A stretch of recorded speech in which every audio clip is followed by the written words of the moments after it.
invite Mahima to share her thoughts. Hi, good afternoon, everyone. It's such a pleasure to see you all here. I see some friends, some familiar faces in the room, so it's quite nice to see that, especially because I've not had, none of us have had the luxury of meeting in person. I'm sorry, can we keep the chatter down just so? Yeah, thank you. I can't thank you enough for attending this event and for sharing this very personal and special moment for all of us. And I and all of us at Biologically are delighted about this historical moment. The rollout of Carbivox finally. I know we received EUL a few months ago, and it's finally great to see it out there being deployed against the in the fight against COVID. And we have a lot to thank you, the media, for. For the past 2 years of our journey, you've been constantly with us. You've been curious, very curious. You've been extremely patient, and you've been a steady support. So for all of that, I wish to express my heartfelt gratitude. Today, on the occasion of the administration of Carbivox, India's first indigenously developed protein subunit vaccine, I want to say that this is the moment that we've been waiting for a long time, and it's what brings us here. What makes this day even more special is that it coincides with not only is it the announcement of the deployment of this vaccine for the age groups of 12 up to 15, but it's also on our National Immunization Day. Now, I have to say this wasn't part of our design, but I'm really glad it worked out the way it did. Today being National Immunization Day, I wanted to really take a step back for a moment and reflect and feel like I need to emphasize the importance of immunization, which was never more obvious than it has been during the pandemic. But we often forget that immunization, even pre-pandemic, saves about 3 million lives every year. And about 45% of the world's children under the age of 5 are rescued from premature deaths, thanks to life-saving vaccines and vaccine interventions. With the right immunization programs, we are preventing more than 20 life-threatening diseases, and at a fraction of the cost that it would actually take to treat these diseases, even if they were treatable at that stage. While India is known as the pharmacy of the world, and I've said this before, I'm quite pleased that Hyderabad has emerged as the vaccine hub, not just for India, but globally as well. And as Biologically, we played a humble role in this ecosystem. We manufacture close to 4 million doses of vaccine on a daily basis. That's quite substantial, by the way. The other thing I want to say, and this is what excites us in the company, not many people realize that 1 out of 2 children being born in the country, in fact, every person, if you take in the country, half of them would have encountered a vaccine made by the company, because we've had a long history of making vaccines way back in the 60s, and we have, a strong foundation of pediatric vaccines. I know we're here to talk about Carbivox, but I think it's important to remind you about this. I just want to make another announcement today, which is that I wanted to share that Carbivox will be priced at 800 rupees in the private market. And if you add on GST and administration, this will be about 990, but we will be pricing it at 800 rupees in the private market. As most of you know by now, our price to the government program is 145 rupees. It's the lowest in the country and possibly the world. It's something we take great pride in, that we were able to make a difference. We're saving the exchequer close to 1,500 crores just by our supplies alone. So I did want to take a moment to recognize that on behalf of the company. I really don't want to take up too much of your time, because we're here today to listen to you, to answer any questions you may have, and I want to leave as much time and have an ample opportunity to do that. Before we get into Q&A, I do want to hand over the podium to my colleague Vikram to talk about our journey and really to highlight a couple of the key attributes of our vaccine and our clinical development. Thank you, and thanks so much for being here.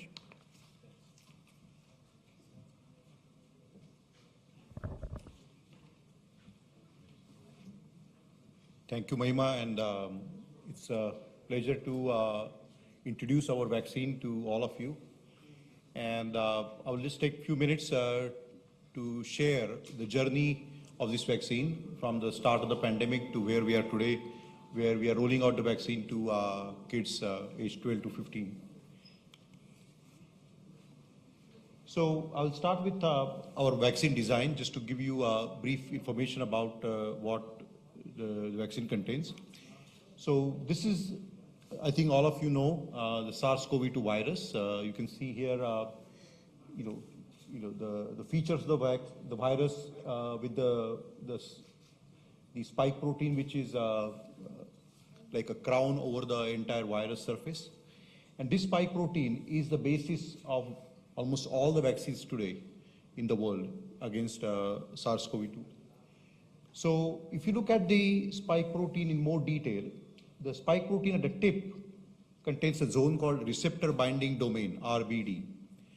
So the way the virus actually enters your body is this receptor binding domain binds to the ACE2 receptor in our nasal passage or our throat area. And once it latches onto that, the virus then gains entry into our body, causing infection.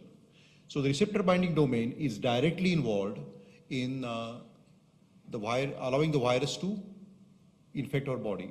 And when this was fully understood, we realized that if you generate an immune response against this receptor binding domain or RBD, you can actually create a very efficient immune response in terms of blocking the further infection. And so we decided to develop a vaccine using this concept of using the receptor binding domain as an antigen so that our body can raise an immune response against it. And for this purpose, we included two adjuvants, alum and CpG 1018. These two are well-known adjuvants used in many other vaccines. And we combined them because when we evaluated the RBD protein, we've observed that the combination of these adjuvants gives us the most optimum immune response with the extremely safe profile. So in a sense, Carbivox contains the receptor binding domain as a protein subunit, as the antigen, along with the two adjuvants. And it is given as a very standard vaccine as intramuscular dosage, and it's a 2-dose regimen. I'll just share some highlights of our Carbivox development. So, in about Q2 of 2020, when the pandemic had started and the vaccine development had begun globally, Texas Children's Hospital in US, they had developed a strain of yeast that can produce this receptor binding domain. So they started with that work, and at that point, Biologically became their partner, and we licensed that strain from them, and then we started developing the vaccine from the receptor binding domain as an antigen. We then conducted various studies here in Hyderabad, where we identified what type of adjuvants will work very well with this receptor binding domain protein to give us the right candidate vaccine. So this was done in Q3 of 2020. And once that was done, we were ready to start the clinical trials. We started the phase 1/2 clinical trials, and we conducted them in about over a period of 6 to 9 months, starting in November of 2020 and culminating in July of 2021. In those trials, we evaluated multiple formulations of the vaccine, the combination of the two adjuvants along with the RBD protein, and we identified the optimum formulation that can generate excellent immune response as well as is extremely safe in the population. And so once that was identified, we started then our pivotal clinical trials. Those trials were started in September 2021 onwards. And these trials again were conducted all over India. And in these trials, which culminated in December, we demonstrated that Carbivox is extremely safe vaccine and it generates an excellent immune response. And I will discuss that a little bit more in the next slide. And based on that, we received our first emergency authorization from Government of India end of December. While that was happening, we also started developing the same vaccine for the pediatric population. And we started clinical trials in the age group of from 5 to 18-year-old. And these clinical trials are still ongoing. Part of that we already completed, which is 12 to 18-year-old. And we shared the data from those as well. And we received the emergency use authorization for the age group of 12 to 18 as well on 21st of February. The next age group, which is 5 to 12, for that age group, our trials are almost over. We have already submitted our interim report, and we expect additional reviews with the vaccinology experts at Government of India, Subject Expert Committee, as well as CDSO, DCGI office. And once that review is completed, we are also confident of achieving emergency use authorization for that age group as well. So this will be happening in the near future. So this is the overall journey of Carbivox from the start to where we are today. And I'm very happy that today onwards the vaccine will be rolled out across the entire country and will be serving our pediatric population with an excellent option for vaccination. The entire journey of Carbivox, we started about 2 years ago to where we are today, we were helped with multiple collaborators, and I would like to just share some of those with you and acknowledge the role they have played. So, as I mentioned, the start of the work was with Texas Children's Hospital, where they started with developing the strain to produce the RBD protein.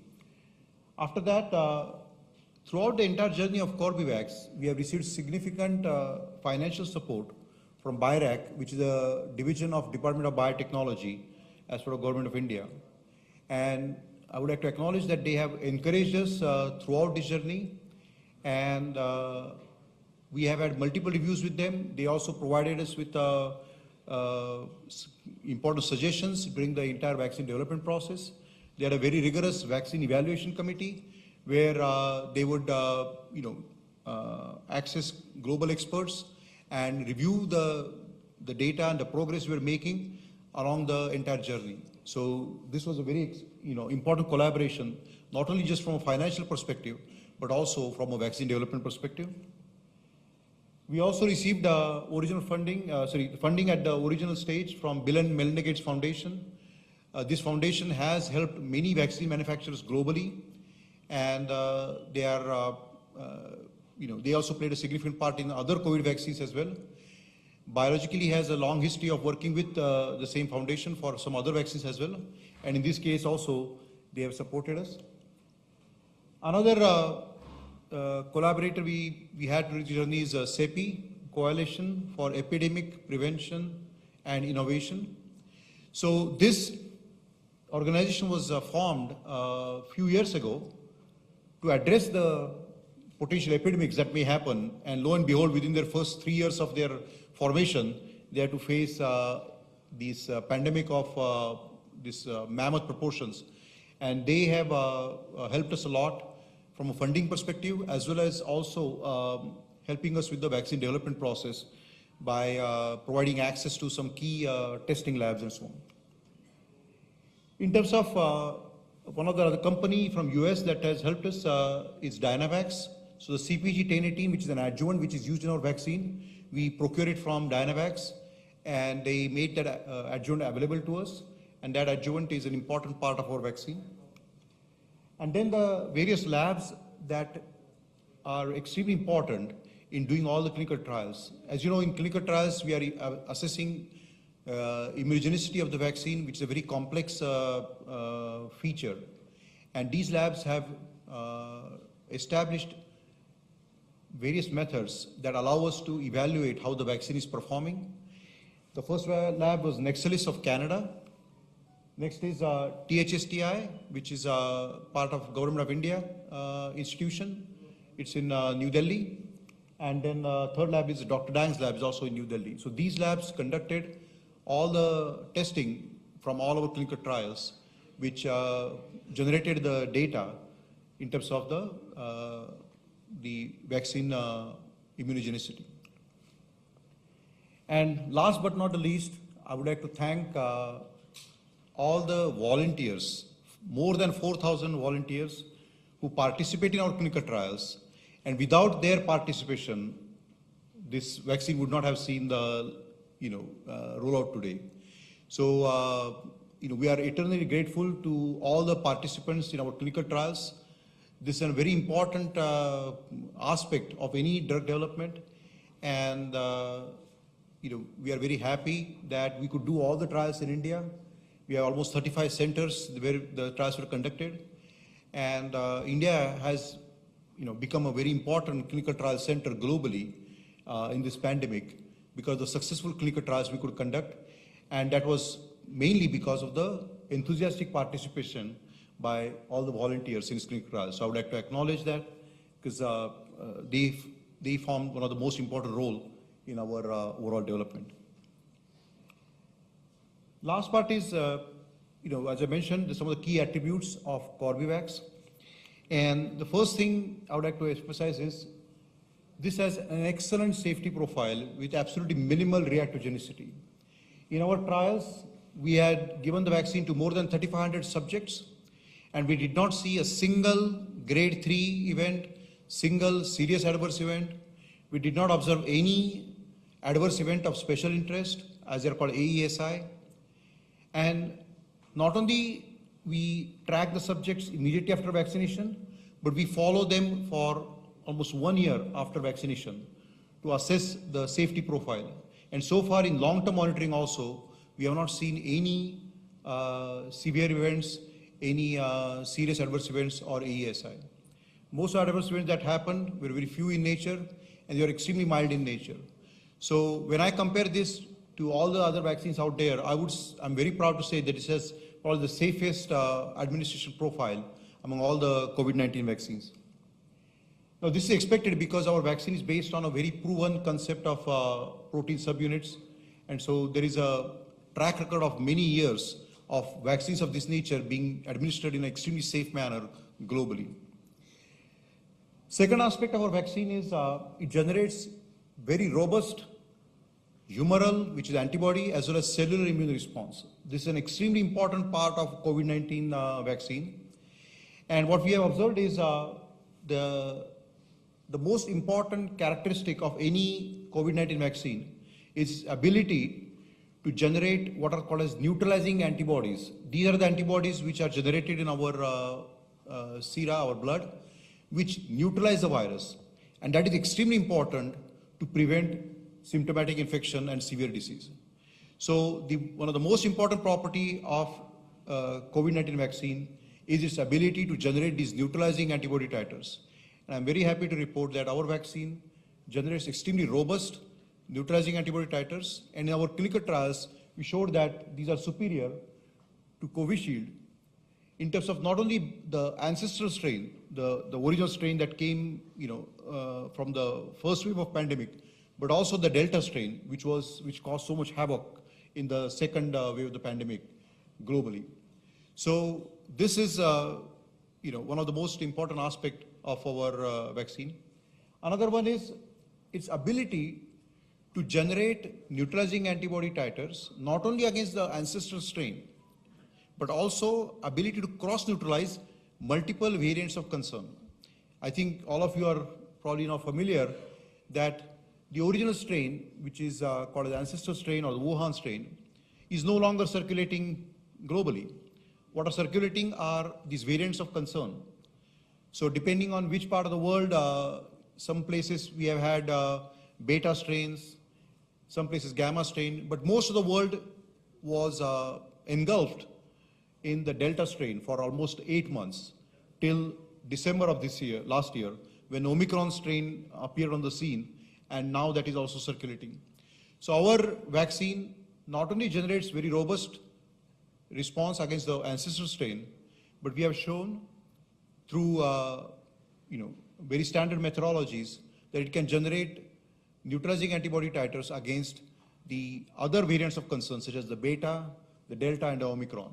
So this is a very important feature of our vaccine. Next is a vaccine which is given as a 2-dose regimen. We expect that vaccine to provide long-term protection. And the one way to assess that is to monitor the subjects from clinical trials over a period of time and assess the level of antibodies they're still carrying after a significant duration has passed after the vaccination. And I'm very happy to report that we have seen extremely persistent immune response, antibody response, over a significant duration. More than 6 months have passed after the key vaccinations have been completed, and we are still seeing very high antibody response in the subjects. This is one of the features that sets our vaccine apart from most of the other vaccines, where most of the other vaccines have shown 70, 80, 90% drop in the antibody titers over a 6-month period.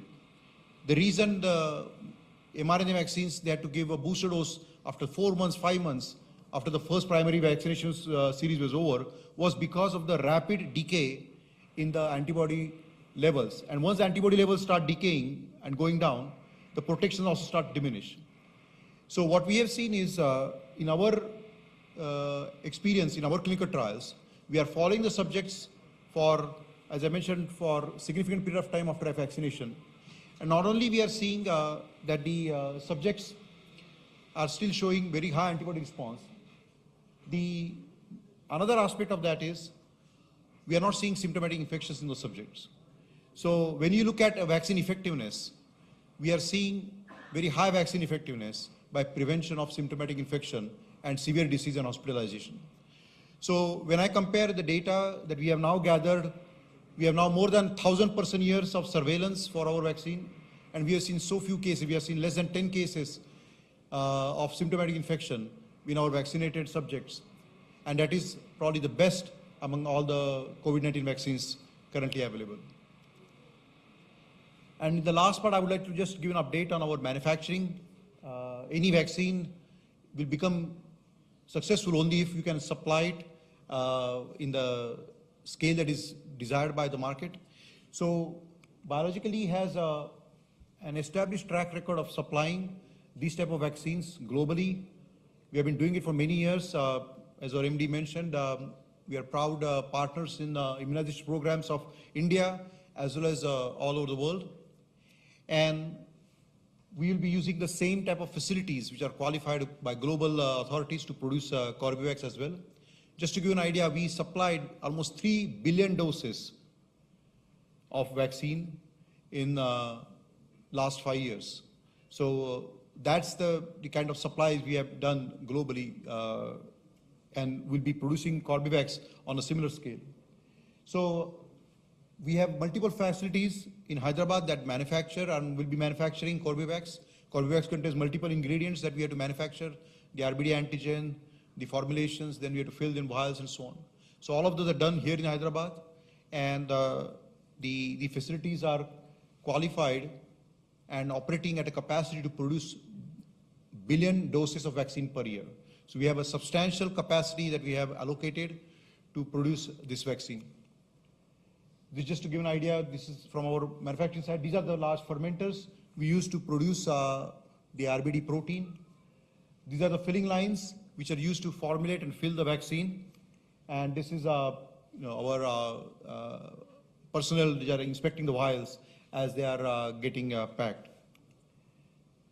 We have already manufactured almost 300 million doses of this vaccine, and we have already supplied 50 million doses of vaccine. 5 crore doses have already been supplied to the government of India, and we are ready to supply another 25 crore doses in a short period of time. So I would like to thank the government authorities. They gave us permission to start stockpiling this vaccine last year because they knew that this vaccine would be deployed at a very large scale, and we started doing that, and we already reached a very large stockpile. And last part, as our MD mentioned, one of the things we are very proud about is Carbivox is going to be the most affordable vaccine globally for COVID-19. And that is because of our process innovation, our large-scale manufacturing, and our highly efficient and high-quality operation, which allows us to produce vaccines at very large scale as well as at an extremely affordable distribution price, so that we can make it available globally and allow the, our own population here in India as well as globally to control this pandemic. So that's all I have. Thanks a lot for your attention, and we'll be happy to address your queries. Thank you. Thank you, Dr. Vikram. I'm sure all the people sitting here have got a good eye view of what, to some extent, Carbivox looks like. And I can add, not only I'm very proud to be part of the company to develop India's first subunit protein vaccine, but who would have thought 2 years back that India would have 4 Indian manufactured vaccines? So it's an extremely proud moment, and we are fully gung-ho about it. And with that, thank you for the formal part of the communication from our side. We will now throw the floor open for questions from all the friends sitting here. As I mentioned, first we will go with the questions from the members sitting here, and let us go about it in an orderly fashion, and all the senior people are sitting here to respond. So over to you. Yes, sir. Good evening, madam. I am Nagasridhar from Hindu Business Line. Can you give us some idea about your export plans and when this will be available in the private market? You might be going for WHO pre-qualification and all those formalities. Thank you. Thank you for the question. You're right, we have applied for WHO pre-qualification. It's currently under review. We anticipate a site inspection very shortly, and we'll keep you updated about progress there. I think the true exports will begin once we receive WHO PQ. We have been receiving a lot of inquiries at a bilateral level from countries. Of course, our first priority was to ensure that we provided security to the government around the supply of the 30 crore doses, which we've already produced. So we feel quite confident that with our with our current scale itself, we'll be able to service the needs of anyone else who needs them. I'm sorry, yes, the private market will be launching immediately. We have notified the government of our price intention. There will be some logistics issues to sort out, but I think, it'll be a matter of days. 2 days is the best time. Good afternoon, my name is Uma Sudhir. I work with the NDTV News Channel. You mentioned immunogenicity against Omicron as well, but how extensive have these studies been with Omicron? And my second question is, there was a recent report which suggested that NTGAI, some members suggested that they had not received all the data that they should have before an approval came. What is your comment on that? So I'll answer the second question first, and then I'll leave it to Vikram to share, more detailed information. So the second question is, I'm not sure of where the reports actually come from, because most of the times then, the sources aren't named. Actually, the person has confirmed it personally to us. The same gentleman who is part of NTGEI, who was quoted, has confirmed it to us as well. So I'm unfamiliar with the timing of this, but our process is very straightforward. Our first point of sharing of data and information is the drug controller. We've always followed this practice because until the drug controller and this, the SEC that's convened on behalf of the drug controller reviews the data, makes suggestions, whether it's inputs to protocol or review of data, we do not share data with any other body. At every stage that we have shared data with the drug controller, subsequent to approval by the drug controller, our next stop has always been Intagi. Of course, there have been instances at their invitation where we have also shared data that was sort of in the making without the approval of drug controller, but every stop we have shared data. So much so, I think our last meeting with the Intagi officials was on 10th, was it 10th? Yeah, on 10th of March. Now, obviously, Our data keeps coming in. As Vikram mentioned, we've had several phases. So the first was the phase 1, 2, then it was the 3 related to the head-to-head comparison with Covishield in adults. The pediatric data came a little later. So if you ask somebody between this and that, they may not have seen the pediatric data, but every time the data gets reviewed by the drug controller, we have shared the data with Entagi. But should they have any concerns, they've been in direct communication with us. We're very happy to share data that they believe they haven't seen. I hope that answers. Oh, on the Omicron question. So currently, what all the manufacturers have done is whenever we do a clinical trial, we test the sera samples with the known variants. So for example, our clinical trial started that time, beta and delta were the variants of concern, and so we tested our vaccine extensively against them. Omicron came end of December, and so we started testing. The first set of testing was completed. We tested almost 39 samples, and we saw excellent, robust neutralization as compared to almost all the vaccines when we looked at some of the data which was published for other vaccines with the 2-dose regimen.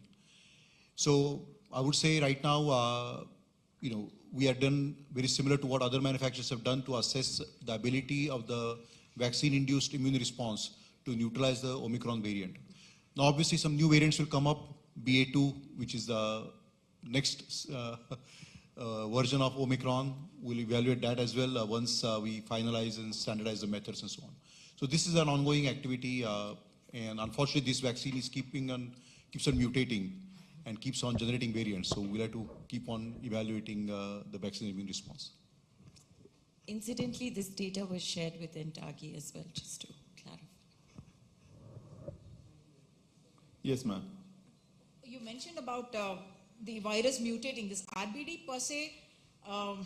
Would you think that it would be able to give you a wide range of mutations that it can actually take care of because the technology is RBD based? I would like you to comment on that because that has been a challenge for us whenever we are talking about new vaccines. So I think it's difficult to predict whether the spike protein will have a broad protection or RBD. We can only do it with the data. So far, the data has indicated for a combination of our RBD as well as our adjuvant system seems to neutralize the variants of concern so far better than other vaccines. Now, whether they'll continue in the future, we don't know. Thank you. The lady at the back, yes, please. Can somebody hand over the mic? Vijay Jaya.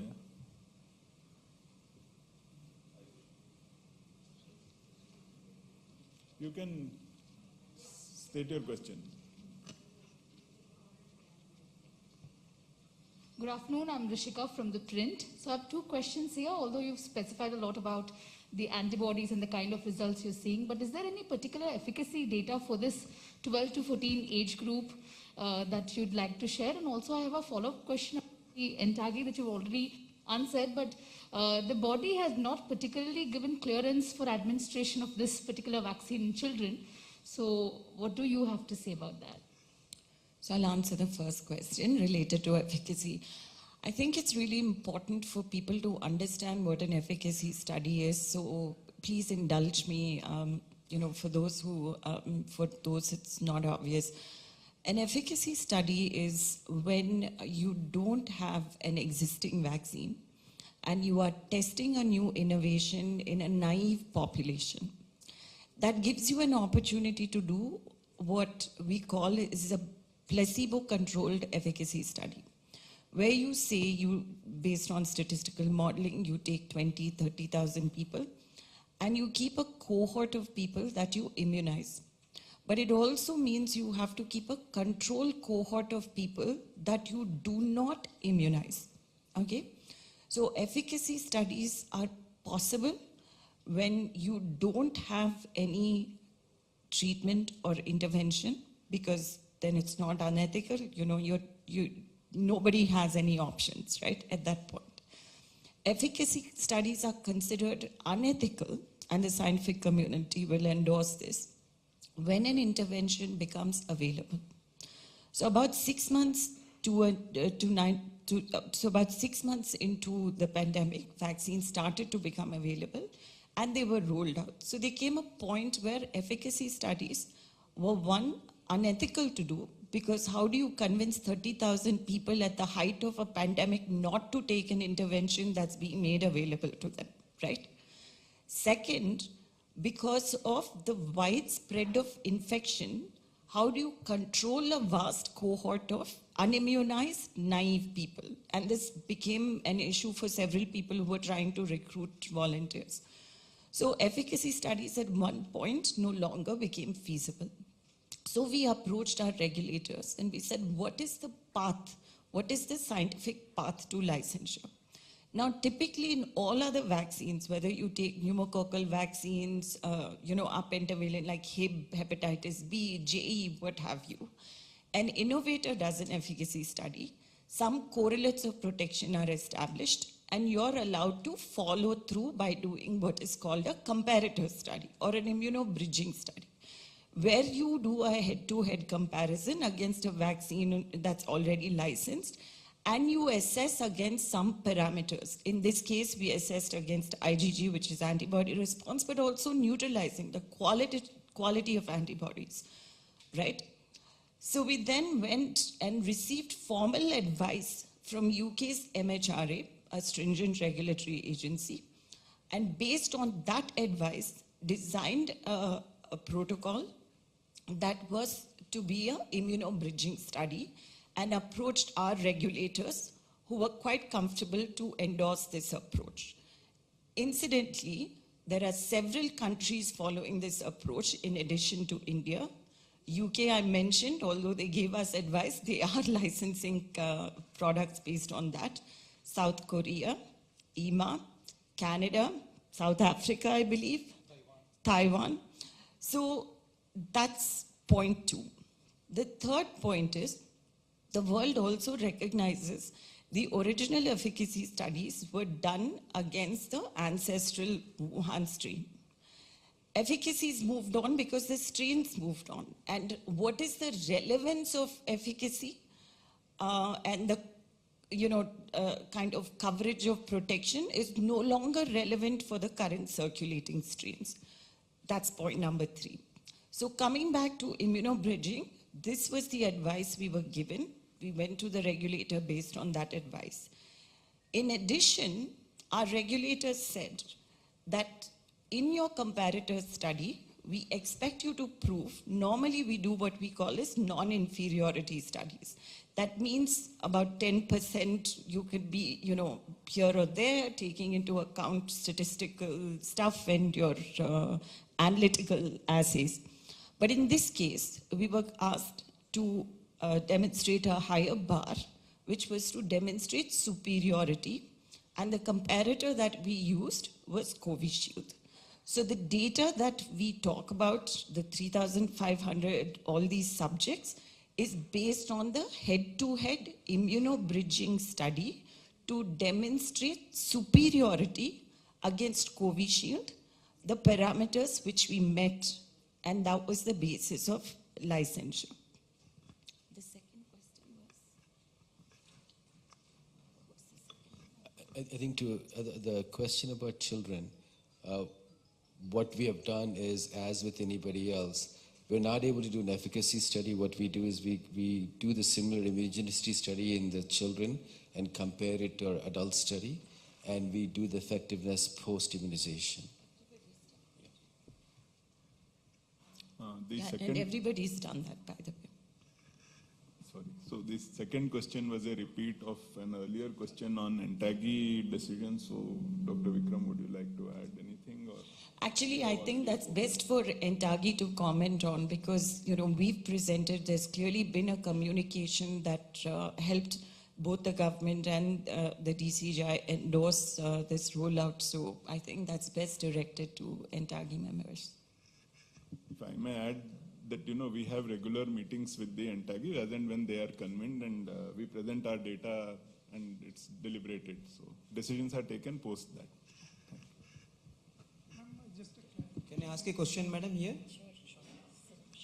Sir, 1 second. Yeah, There is a question from that side. Sir, just hold on. It is rather a clarification actually. What is the difference between this 12 to 15 and up to 80 age variants? Is this the same drug substance or similar drug substance? And is there any price variation between two of them? No, it's the same drug substance, it's the same amount of antigen, it's the exact same formulation, and there is no price difference. I have to say this was a very deliberate decision by the company, and we designed the product in that fashion because from a programmatic standpoint, we see how difficult it is. You know, in JE, for example, we have two different strengths, one up to a certain age group and another. Inventory management is an issue when you don't know how many people of a certain age are coming. Second, training is an issue. You have to say blue cap for this age, red cap for that age, make sure there's no mix-up. So we wanted to make it programmatically simple when you administer it. And the third point is, obviously, sorry, I think that's really the main point. So obviously in designing the vaccine itself, from day one, we wanted to make sure we selected a formulation that would be extremely safe in the lower age group. That means this is going to be available for adult population also in the private market? Yes, that's correct. And secondly, how about this new variant that is coming in, emerging in China, the stealth or something? Is it ready for that? You know, again, it's very hard. I wish we had a crystal ball. We knew the virulence of that. We knew, you know, how it was going to impact people. What I can tell you is that for the existing variants of concern, we know our vaccine has good coverage. For the ones that are emerging, it really depends on the amount of mutation of the virus and so on. So it's very hard to determine that at this Will you point. be able to assess But what we do know across the board all the time, and even though this isn't the only correlate, what people do converge on, the higher your levels of antibodies, the greater your chances to prevent serious hospitalization events and things like that. That people seem to scientifically converge on, one of the very few things, I must say. Just one last question, ma'am. Will you be able to give an outlook or assessment kind of thing for vaccine markets going forward, given the uncertainties in some regions it is still a worry, and some regions it is already over. There are conflicting situations emerging across geographies. It's difficult to predict, obviously, how this pandemic is going to play out.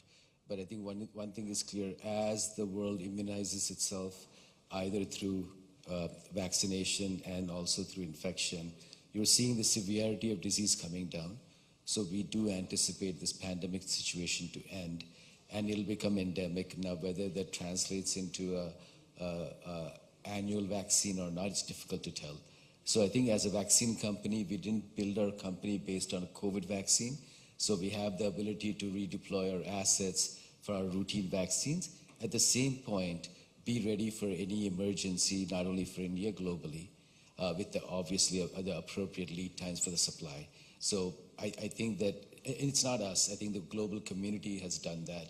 So we would be prepared to wind down our facilities and use it for something else and ramp up as we need. Now, that's all I can answer at this time. Nobody knows the future. Good afternoon, madam. I am Ravi Kumar from the Hindu. Wanted to understand this better. You said it will be available in private market for adults as well.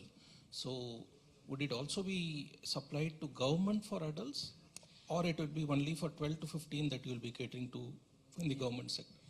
At this stage, the government's priority is to ensure full deployment for the age groups of 12 to 15. But our vaccine is licensed from the age groups of 12 to 80, so the elderly, basically 12 and above.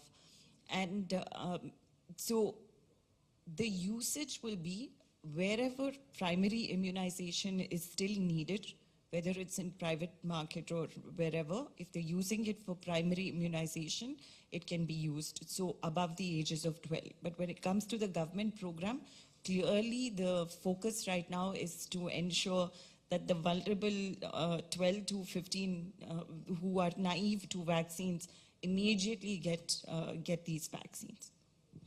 One additional question. Have you started trials of your vaccine as a booster dose for other vaccines? And if so, what is the level at which it is? So we have started the trial, I think, about 2 months back. We finished the trial. The safety data is out, and as expected, the safety is excellent. We are working out the immunogenicity data. We hope to have the data in the next 2 to 3 weeks or so. And just for clarify Mahima's, the question for Mahima, our job is to fulfill the order to the government of the 300 million doses. And the fact that it's licensed and available for all indication, how they use it is up to them. They have their priorities and we're happy to support it in whatever we can. And this will be a booster dose for all 3 vaccines available, as in Covaxin, Covishield, and Sputnik? No. What's the trial that? I mean, our trial design is mainly for Covishield and Covaxin because they happen to be the 99% of the vaccination. And obviously, we will have some booster data of our own product subsequently.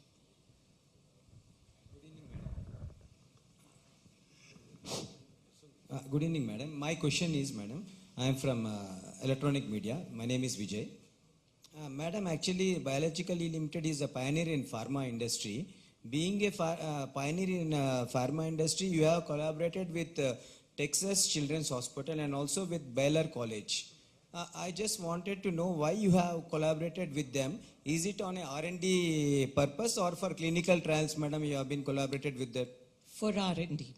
So at the early stages of development, we wanted to collaborate with academic institutes that were already doing research in largely expressing these in PICIA, which was the platform of expression for us for hepatitis B vaccine.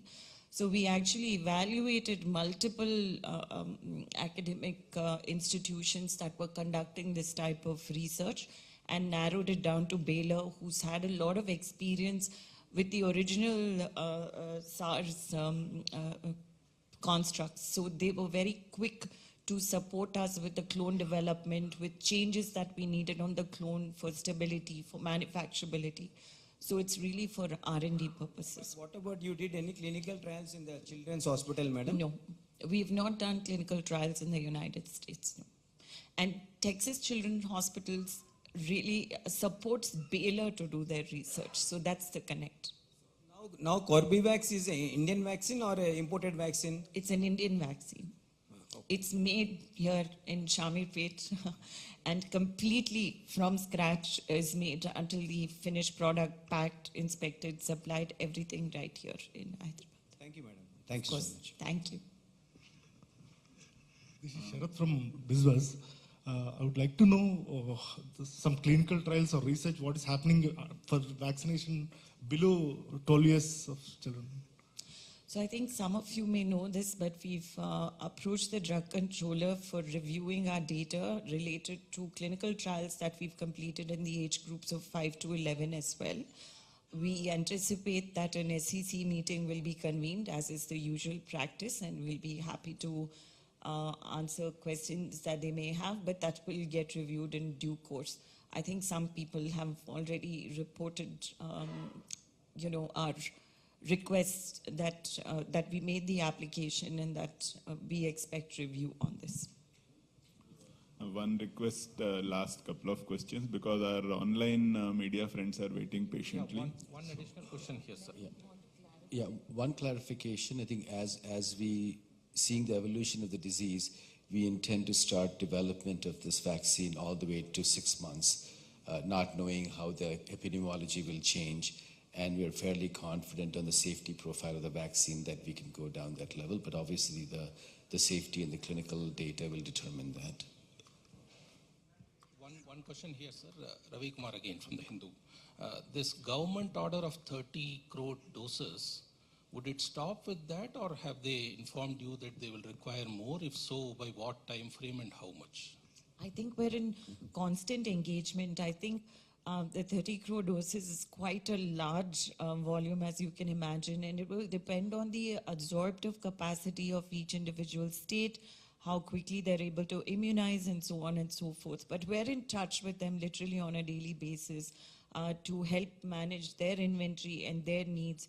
One thing I can tell you, should there be an increase in demand, since we're operating at a very high run rate, Vikram already talked about 1 billion doses a year, we will be able to respond to any needs that they may have in the future. And that will become evident, I presume, over the next couple of months. The only caveat I would put there is it's important to know of any substantial changes in demand early on, because it's not just us that needs to organize and make sure everything is done, but also to be able to secure materials from a lot of our suppliers who, particularly because these are huge quantities, they need to be able to deliver those as well. So it's important to have a little heads up, but I'm convinced we'll have that heads up because we're literally, like I said, in touch on a daily basis. Sorry, one query from here. 5 to 12-year-olds are also a category that you're looking at now and hoping to get EUA. I was just curious, this applies to all vaccine development, I guess. How do you enlist for clinical trials volunteers in these kind of cases? So, ma'am, I have to tell you that majority of our life we have spent enlisting infants, because all of our vaccines so far largely have been pediatric vaccines. Hepatitis B is given as a birth dose, right? Pentavalent is 6, 12, 14. So 6 weeks, 12 weeks, 14 weeks is the schedule. So this is done with the parent, with the physician, with informed videotape consent and what have you. And of course, one may ask, how do you monitor, an infant can't speak. So there's a whole host of metrics that the clinical development team employ, which is used the world over, and this is what we usually deploy. So honestly, for us, it's actually not difficult to look at this. What in the case of COVID, what we followed was the disease burden. It was impacting adults the most, so our development started with adults, but our predominant experience has been with infants and children. One last question, please, before we move to online media. Yes, sir. Ma'am, would you also like to reach out to US FDA on this, apart from WHO? So I think as a part of our company, we do have products in the US and we have development of vaccines coming in the US. But as a market at this point, we're not looking at the US, but we are looking at Australia as well as Africa at this point. I think that it would really depend upon how the data is in the 6 months to 2 weeks. And we have had discussions with US FDA. So I think that we haven't really got to a point where we believe our vaccine could make a difference there. And that's where we're at right now. Yeah, but I have to say that we have other products that are licensed and supplied to the US. So from a compliance standpoint and everything, that's not the bottleneck. The bottleneck is, can we really make a difference by investing in the clinical development, and would it be, would it be worthwhile? Can we move to I hope that's okay, sir. Can we move to the online questions? People have been waiting, so please.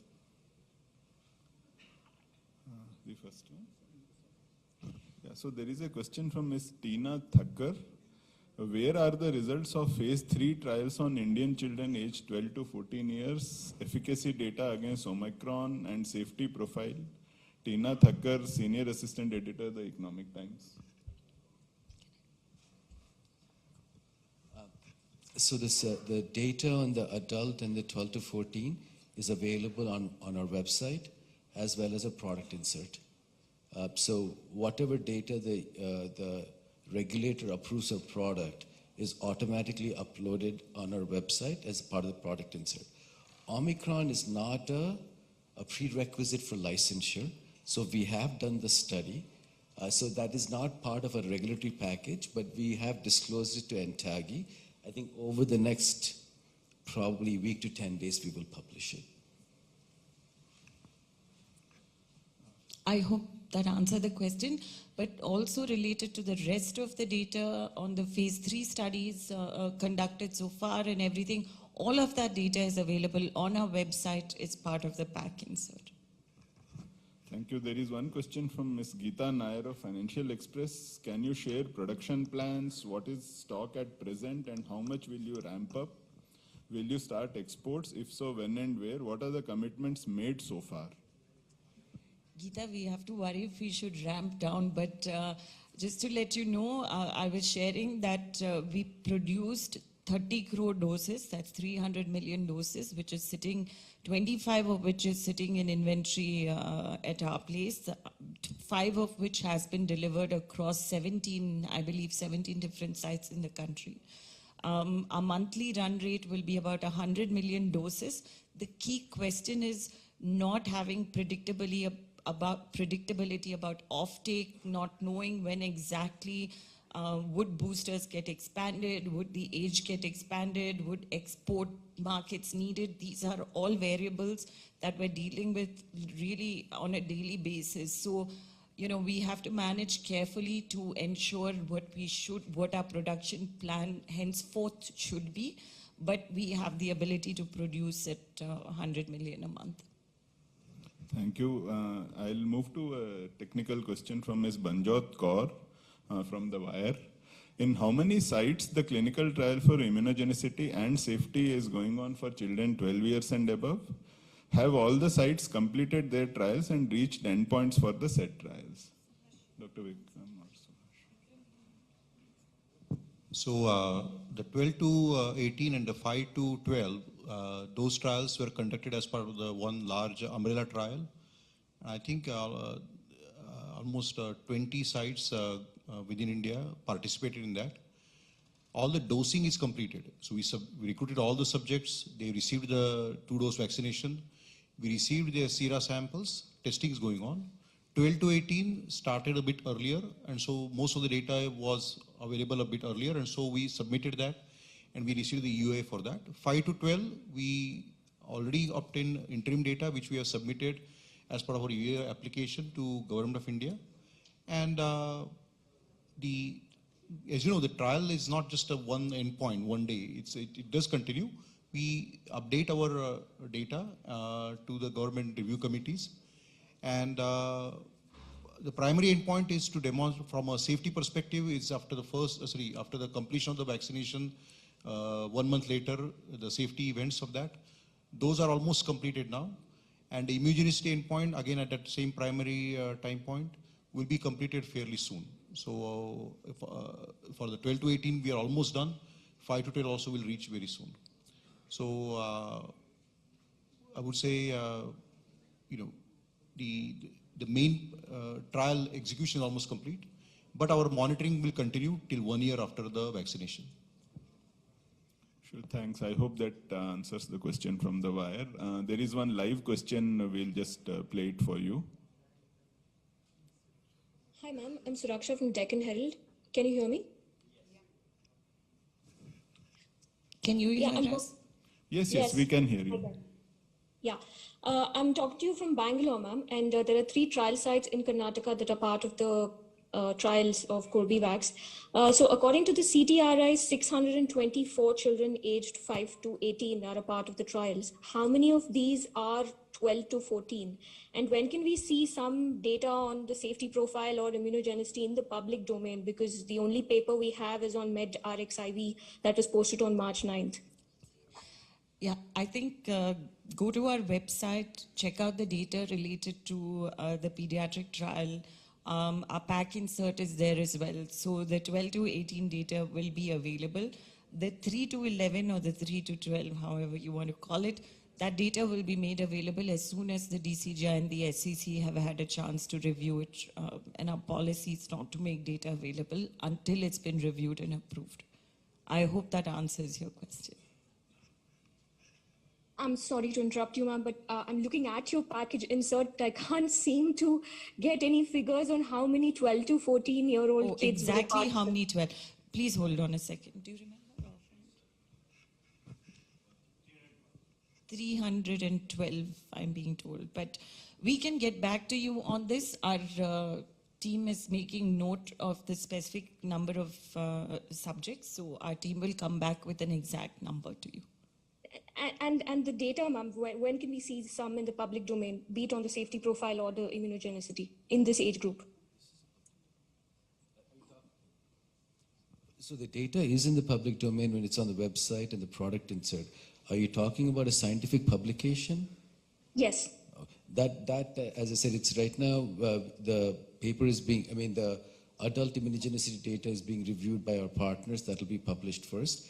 And I think the children scientific paper will be subsequently later. Yeah, I think, for what it's worth, it's important to distinguish between publication, like a scientific publication, and data being available publicly. So for data being available publicly, please refer to our website and our back inserts. If you have specific questions, come back to us. But this data is transparently available. With respect to publication, I hope you appreciate that Vikram explained how many partners and stakeholders we work with. There's an African proverb that says, it takes a village to raise a child. In this case, it took a village to make this vaccine. And it's important that we get, alignment and review by all of them, TSHTI, which is actually part of the government. We have Baylor, we have Dynavax. So bear with us. I think that publication will be forthcoming maybe next week for the immunogenicity and a few weeks later for the pediatric. But whether this data is available publicly, yes, it is. Please go and refer to it on our website.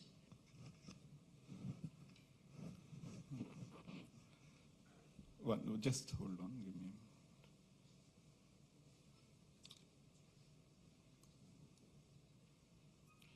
a minute. Yeah, this is from Mr. Anuran Mitra. Reuters is biologically planning to share its information about Corbivax to other countries under the Vaccine Intellectual Property Waiver that's being planned by India and other WTO countries.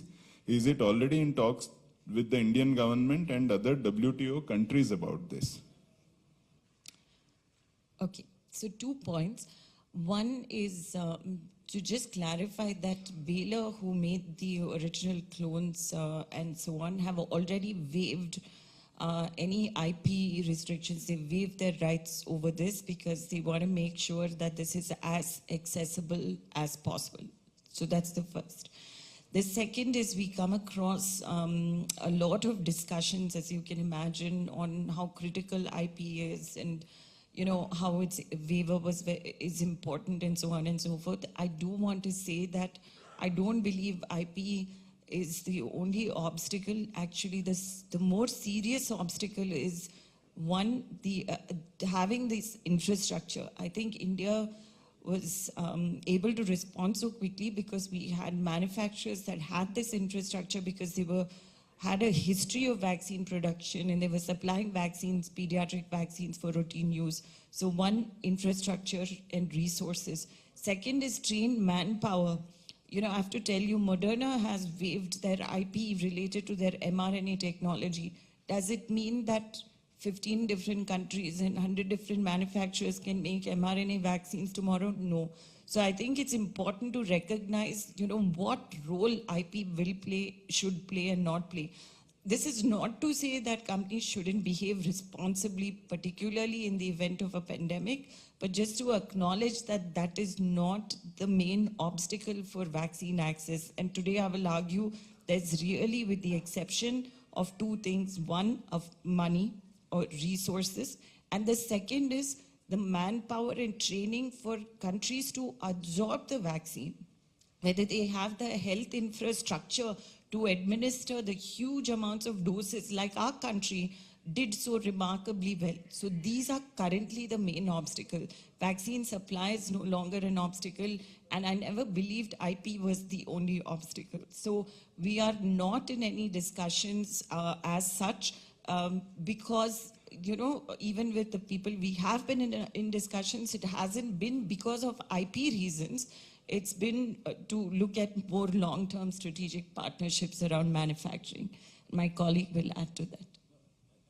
I think, for us, it's important that we make our vaccine affordable and available. I think that not only for COVID, we've been doing that for 50 years.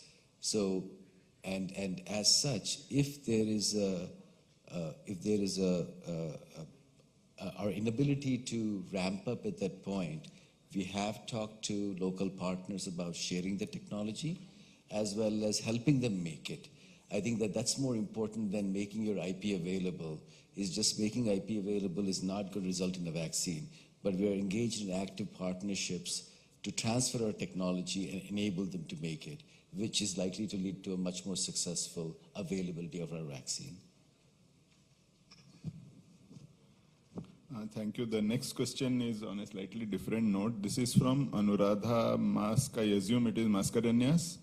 How are you going to promote this, especially during exam season, and also what kind of demand do you foresee in private market? During exam season, that's you want to. So, in fact, we would depend on all the friends sitting here to take the message across strongly to not allow a single child to miss vaccination. That's one bit of our promotion. But see, frankly, I think in India, the government has been doing a great job of promoting uptake of vaccination to all the recipients. And usually talking about the private market, in India, the government's vaccine program is so easily accessible and universally available to everybody. Particularly in vaccine like this, where they have taken the lead, that our experience is the private market would be limited, definitely below, significantly below 10% is my guess. But there are people who prefer to not wait, for registrations and want to go to private hospitals and take vaccine. And therefore, there would be some demand in the private market. Our experience is in the range of the numbers I have shared. Secondly, we should understand this does not mean that the vaccine is available in private retail. It is not. Still, all the vaccines have approvals which are having some riders. So the vaccine is today given only from private COVID vaccination centers. I hope that answers the question. This is Ridma, Health and Science Editor, Hindustan Times. Have you received purchase requests from the private sector? ? Also, what is the progress on the J&J single shot vaccine? No, we are really waiting for the private sector vaccination to begin. As earlier was mentioned, in the next few days it will get resolved, and then we will be able to share more. The price has been declared by Mahima today. On the Janssen vaccine. Yeah. I hope you appreciate we aren't at liberty to disclose details regarding the Janssen vaccine, but I can share with you what we've shared publicly already. Our goal was to make 600 million doses annually, and we're doing well with respect to the tech transfer and so on.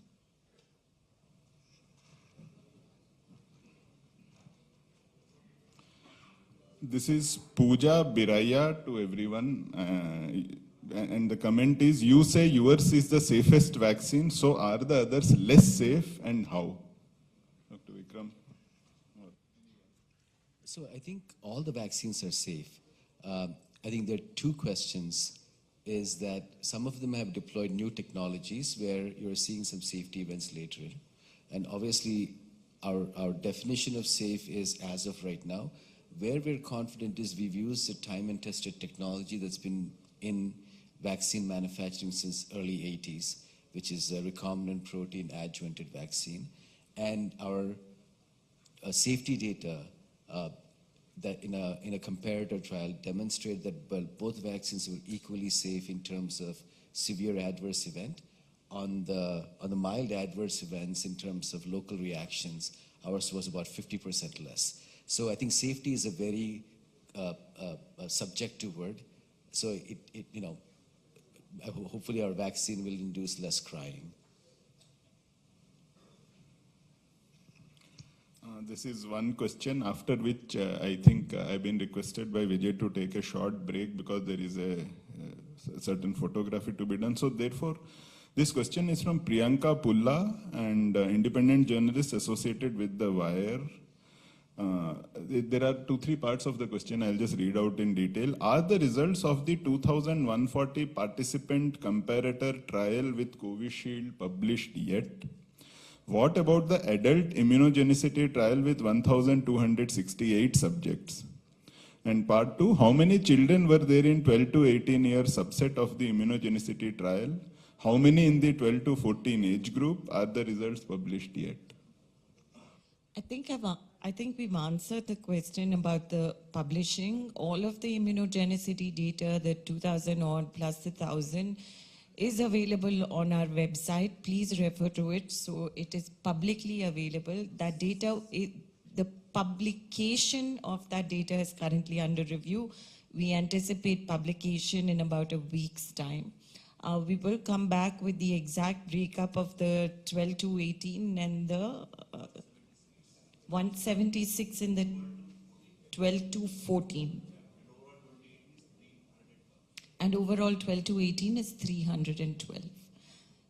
So I hope, Priyanka, that answers your question. Any further questions, please feel free to write to us. We will definitely respond quickly.